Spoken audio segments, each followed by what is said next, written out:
Hey everyone, and welcome back to another video. Today, we're going to be showing you how to install the BlackBerry battery saver tool on your non-rooted Android phone.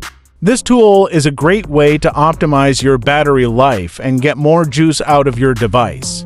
Please note that this method is primarily designed for older Android versions like Android 10 and 11. If you're running a newer version like Android 13 or 14, this tool might not be fully compatible.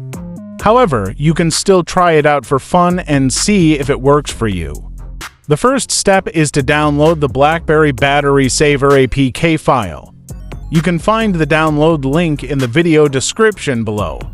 Once you've downloaded the app, go ahead and open it. You might see a warning message saying that the app is from an unknown source. This is because you're not downloading it from the Google Play Store. Don't worry, this is completely safe. Just tap on Settings and then Enable Unknown Sources. Once you've done that, you can go back and install the app.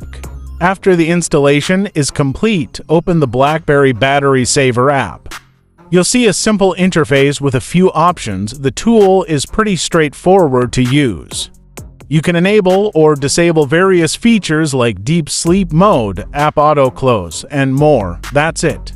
You've successfully installed the BlackBerry Battery Saver tool on your non-rooted Android phone. Give it a try and see if it helps improve your battery life. If you have any questions or encounter any issues, feel free to leave a comment below. Don't forget to like, subscribe, and share this video with your friends. Thanks for watching.